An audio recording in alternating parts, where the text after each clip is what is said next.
This is Nancy Hines-Glaser with a special presentation at SOMAtv.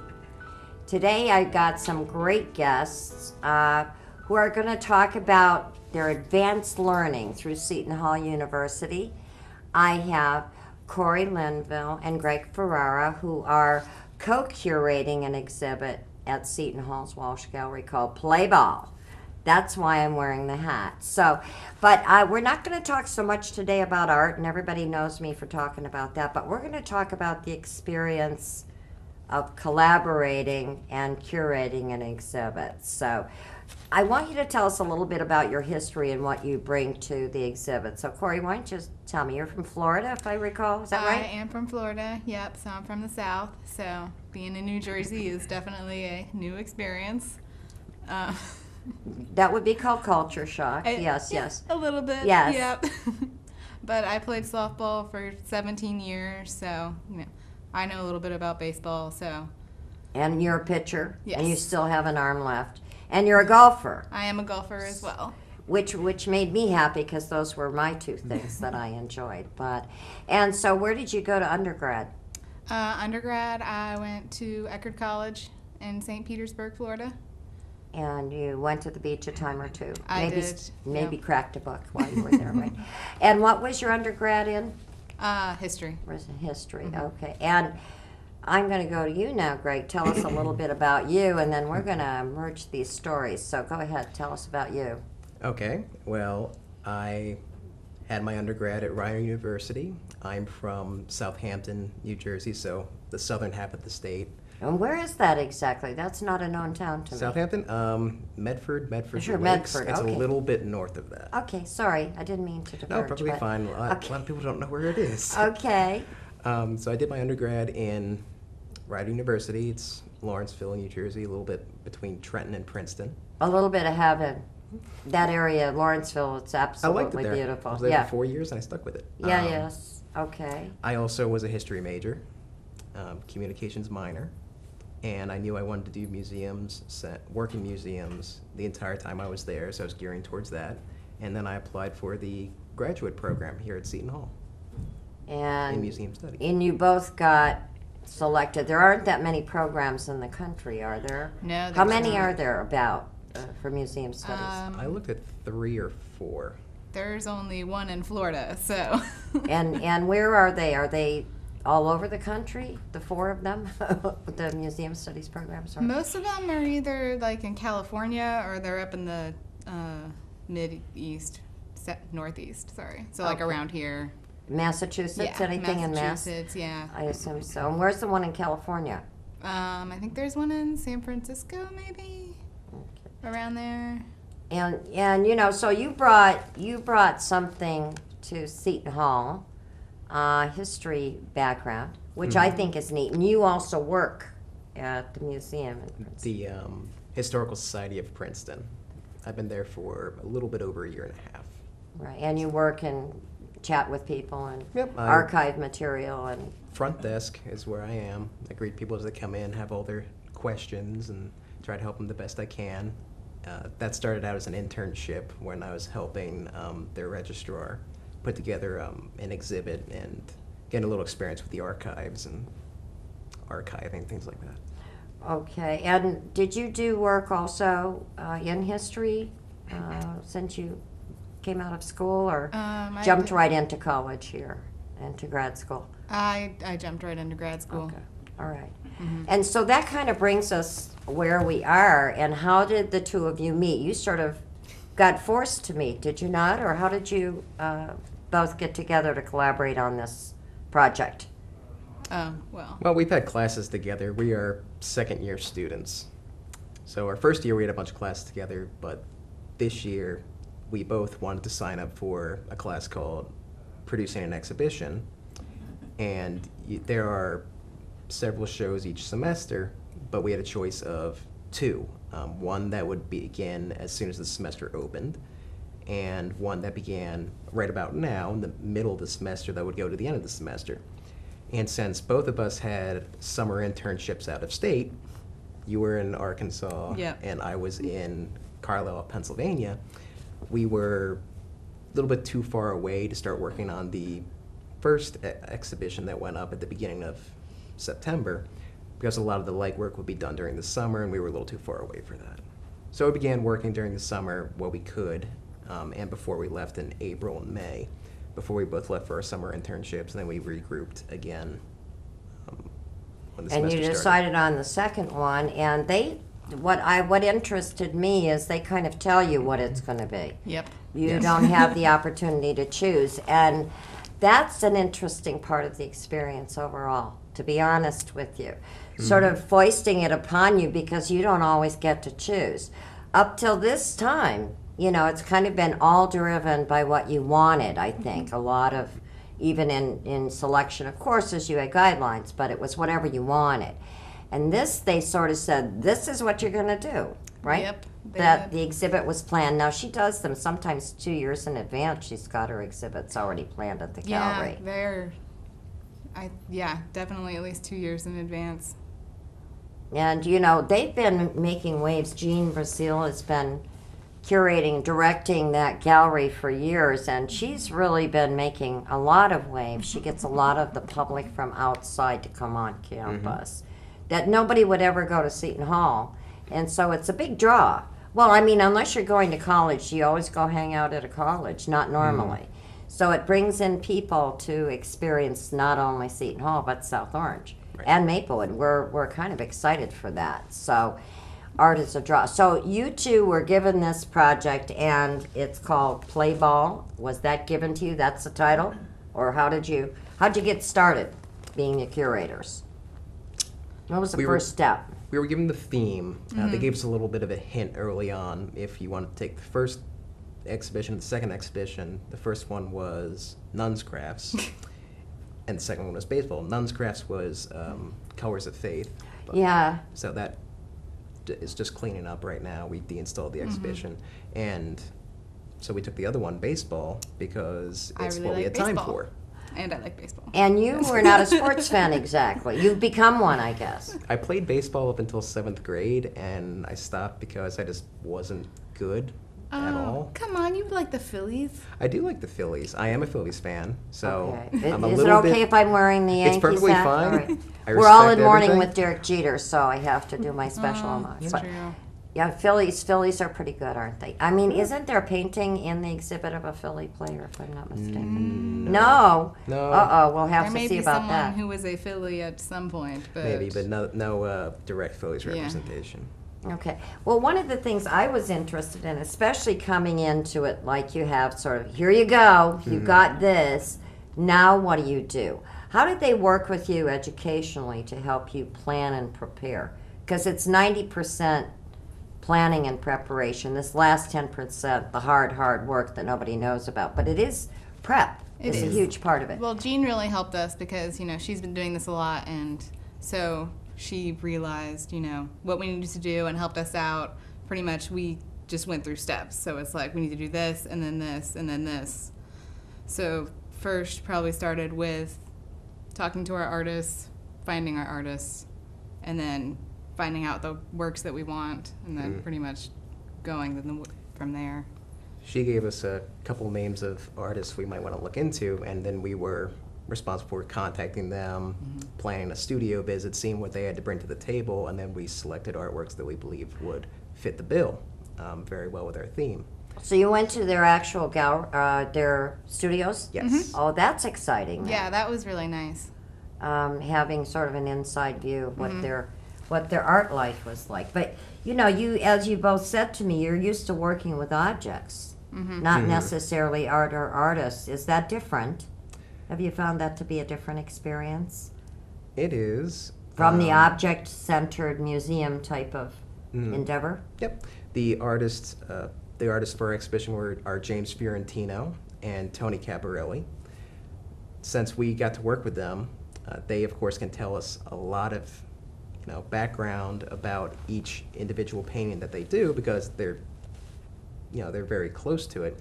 But working in the archives, we're heavily involved with the Archives and Special Collections Center on Seton Hall's Al campus. Delosier, everybody Yes. knows Al. So, and he's the Archdiocese archivist as well as at Seton Hall. I believe He's got so. a huge heavy-duty job, but So they have lots of material, but a lot of that is older and detached from its original owners. So you're kind of looking at it, and it's a lot of research and putting links together. But so one of the benefits of having the artist to working directly with the artist is if you have a question, you can just call them right up instead of consulting microfilm. And- right, or trying to envision or imagine, right? Yep.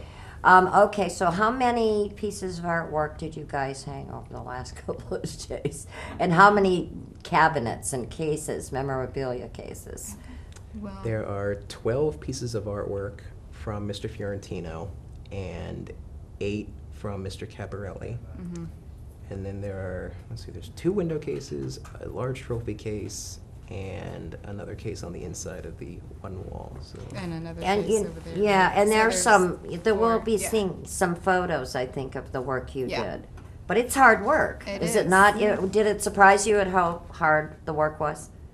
It was just different than I had. I didn't know really what to expect, but it takes a long time to get to where you want to end up. Everything looking nice, because like you go in a museum and it's like, oh, this looks so nice, but once you start doing that, it is not the first try when you start putting things in that it's gonna look like that. And So- it's not easy, is all I want to say. Yeah. And I think that that's the experience you're getting that maybe you didn't always have the chance. We're just about to go out for break for a minute, but okay. this is just an image of a painting by which gentleman? James Fiorentino. Fiorentino. Okay. And so the exhibit itself is also great stars from baseball history. But when we come back, we're going to talk about sort of how all this came together and why it's such a special exhibit on campus, and a little bit about what you think each of you brought to it, because you brought something. So stay tuned. Don't turn that dial. We'll be back to talk about play ball at the Seton Hall Walsh Gallery.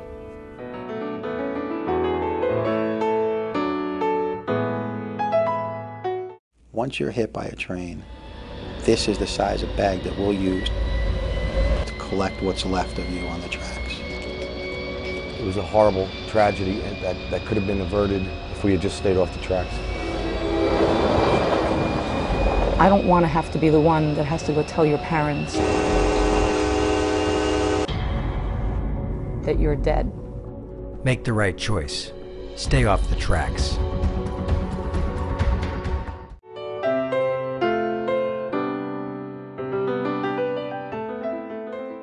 And welcome back for the SOMAtv special presentation featuring 2 fabulous students, grad students at Seton Hall, contributing to the community in a wonderful way. And we're talking about the co-curatorial responsibilities you've had for this exhibit, Play Ball. And I know the dates are October 23rd to December 7th, and the big night of the reception is the 23rd from 6 to 9. Yes. Yep. I hear tell there might be a hot dog, or maybe would there even be a brewski? I don't know. I'm ready for the peanuts and Cracker Jacks, right? We've heard there's hopefully there'll be Cracker Jacks. There's gonna be beer. Yay. We've heard there may be sliders and pigs in a blanket and popcorn, so we're hoping for some good food. Traditional, okay, but not $6 a hot dog. That I know. No. But you each brought talents to this experience, and we've been talking about how hard co-curating, collaborating, and anything is. I did theater for 22 years, and I just remember it's such a long, intense period for a short period of time. Somewhere in the middle, you start saying, "Oh my gosh, I don't know if I can pretend I really like that person," and you do it somehow. Have you had any difficulty, or has it been an easy swing? You both are so easygoing. I can't imagine you ever fighting. No? Nope. All right. So what do you each bring that the other one doesn't to this process?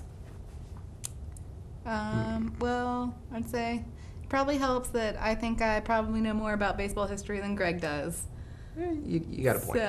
So bringing that to the table probably helped because, I mean, Yankee baseball, I'm not so much of a Yankees fan because I'm a Braves fan, but I know about the older Yankees like Yogi Berra. I mean, you know about Yogi too. But so going along that way. And then it also was interesting because the artist had stories about the old Yankee players too and how much they liked their players that they drew, which was also really nice. That's kind of going away from the point. But it was really nice to see they're very passionate about their work, which I really liked. And you brought that excitement to, I think, each of you did, though. Now, what was the one thing you think you might have brought to the table? You're a techno guy, for one thing, aren't you? I saw you working with slides or something. A little bit. A little bit. Yes, you are more technologically Savvy. advanced than I am. Yes. I took a few graphic design courses in my undergrad, and I'm a communications minor, so I've been through web design and newspaper layout, things like that. So, like when we made an original draft of our catalog that we will have for the exhibition, I made a first draft. Like, we both had input, but I guess I'm the one who kind of put it together. You digitized it, you finalized it. One of the things I enjoyed seeing were different ideas of what Yankee Stadium looked like, different bird's eye view of players.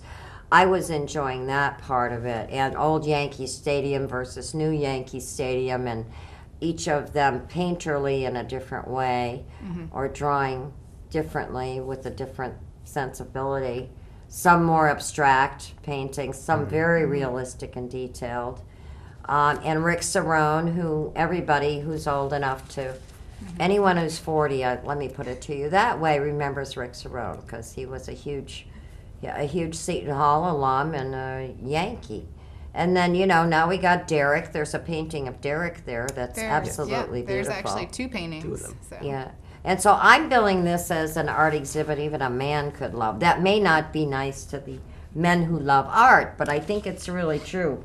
A number of the pieces I thought that were exceptional memorabilia-wise were some of the jerseys, the historic jerseys, and the Seton Hall jerseys, the old Giants, the original Giants baseball. And that little story I told you about the guy who was the original owner quarried stone from our quarry, which is no longer, but quarried stone from there to build one of the cornerstones of the original Giants Stadium. Is that cool? Yeah, and it's right here. He started our first semi-pro league as well that were called the Giants. So, but it's interesting little bit of trivia. And what I really thought was amazing is I came and took photos, and there's some photos I think we're going to insert, but the process, you've got things all over the place. You've got boxes and things to hang up and hammers and pins, and nobody was frantic. I was sort of impressed with that. Was that just due to your calm nature, or were you just dedicated to staying calm and cool and collected? No, I think it's because we've still got a little bit of time. If this was Monday, it would be frantic time. But But you're in pretty good shape getting ready. I mean, I must be honest. all of our artwork is hung up pretty much, and so that's good. Pretty much our next big thing is just doing labels. So. Which is always, that's the other thing, things get stuck in the equipment. I don't know, I don't like stickers. But Jean has been really instrumental in guiding you through this process, Yes. right? Jean has been great. Yeah, is it a class per se, or how are you going to be graded on this, by how it turns out? Just She has a yeah. rubric, but I think the best way to describe it is like a project with a mentor. Like, she has guided us away when we're kind of going off the path a little bit, or if we need a kick in the butt, she'll give it to us. But for the most part, I think the biggest lesson we learned is they need to be flexible. So I don't know if that contributes to our kind of easygoing manner, like you seem I'm to think they stunned. have. I mean, really, I'd be like pulling my hair out by now, and you guys are just... Oh no, I realized Pounding in the that, wall. Yeah, no, there's going to be changes. So I've come to the decision that even if you think that this is how it's going to go, there could be changes. So don't get too attached really to anything. Well, and I think that's interesting too because you're in a collaboration. So I'm assuming though Jean may rule on it if something doesn't feel right, or the artist might even come and have an issue. I don't think so. From what I saw, it looks pretty darn perfect. But so that this ability to work with others, not only artists who you've not worked with before, not only artwork, which is not your known subject expertise per se, but a quote boss mentor, and the overall flow of the room, and having to sit back and take a look. I think that's a lot, a challenge. I don't know. For me, it would be. Yeah. I don't think I'm a good curator. That would not be my thing. I was asked once, and I smartly passed it on to somebody who I felt might be more skilled because it takes a certain person. Now, the other thing I think is important is they're honoring a sports legend. Can you tell me about Mr. Lucas? Anybody know about Ed Lucas? Go ahead, please. Mr. Ed Lucas, he is, I believe he's in Union. He lives in Union. He and his wife, Allison. He has over a 50-year career of journalism and sports broadcasting, and he's a Seton Hall alumni. He had an accident back in the 50s where he lost his sight in a baseball game, Yep. stickball game, but he still went forward with his desire to become a journalist because he's nuts about sports. And he's just a fantastic guy to talk to. He has so many stories because he's been all over the place. Yeah, it's so great. And he's very successful. He has a very long history of baseball involvement. So over the course of his career, he's amassed a considerable collection of baseball memorabilia, some of which is in our exhibit. So he's been a contributor we've been very interested in dealing with. He also has a scholarship foundation for the Ed and Allison Lucas Scholarship Foundation for students with disabilities. So actually all the sales from, if any paintings are sold or prints or glyces that the artist provided, if they're sold, a portion of the proceeds will go towards their foundation. And it sends a student with disability to Seton Hall. The foundation is providing scholarship money for that, Yes. if I understand it. Yeah. Well, and to me, that's why I thought it was so special, is it's pulling together of not only art, not only memorabilia, but recognizing an important sports figure who's met 8 million sports figures. He's a sports journalist, but sports players need people to write about them and talk about them, or they wouldn't really have a job. So you gotta love that relationship. But to turn that around, something that was negative that happened to him, but make something positive, and he's dedicated to do this, and he's an alum, and he went back to his own university. By which to fulfill what he thought was important, and I think that's cool. So the guys that have the paintings there, the artwork there, they'll be selling the work, Yes. and a percentage will go back to. Yep. Yes. All of Caparelli's works are for sale, and then I think All but A book, two yeah. of Mr. Fiorentino's. Two of them are some of his early works. He was maybe 14 or 15, and we thought it was interesting because here are these important baseball players who influenced him to paint pictures of them. He used them to try to get their signatures after ball games, and that's how he started a career in sports artistry. So By being a that's fan. why we wanted to put them there. That and I think just looking around the room, the history of sport with Seton Hall and the history of baseball in this community. Monsignor Kelly from Seton Hall Prep, who just retired, was the first Little League player to play on our own Cameron Field here. Babe Ruth, Lou Gehrig played exhibition games right here in South Orange. When they were still trying to drum up support for baseball. And you have South Orange Maplewood Baseball, which is just this group of kids that love it, boys and girls alike, and they're just avid. It's really deeply rooted here. So I couldn't imagine an even better exhibit, to be honest with you, than this one. I know. It's been great, too, because before this, I had no idea anything about Seton Hall baseball. and it's been around since 1863. That was the first recorded game Yeah. that we found. So Oh, and has that been interesting? Because now you're weaving in the history part Yeah. of it, Yes. right? That's really where your hot button is. Yeah. Has that been interesting to you? yep, working in Seton Hall history and digging that up and figuring out how like the student players. You mentioned Rick Cerrone, Craig Biggio, Mo Vaughn. They went on to play professionally, but some of them still have neat little connections to the local area. Like Rick Cerrone, to go back to him, he revived. I don't know if that's the best word, but the Newark Bears. Right. No, and we need to support these teams. So, we only have a minute left, and I can't believe it. I've really enjoyed, first of all, getting to know you, getting to watch you guys in action and feel your energy. Is there anything we must say? Don't forget to be there or be square at Play Ball. Pretty much. October 23rd, 6 to 9. Yes, this Tuesday. Bring Yeah. some peanuts and Cracker Jacks and Oh, they'll be there for They'll you. be there. they'll be yeah, there they'll for be us. there. Okay. And we want to thank you for sharing your talent with community, coming on, caring enough to take your time. And I'm just grateful for the Walsh Gallery to begin with as a treasure.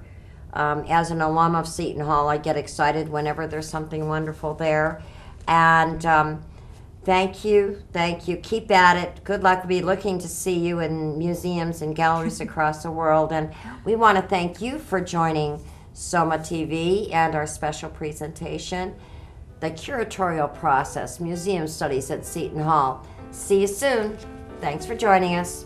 And thanks, guys. Appreciate it. Thank you.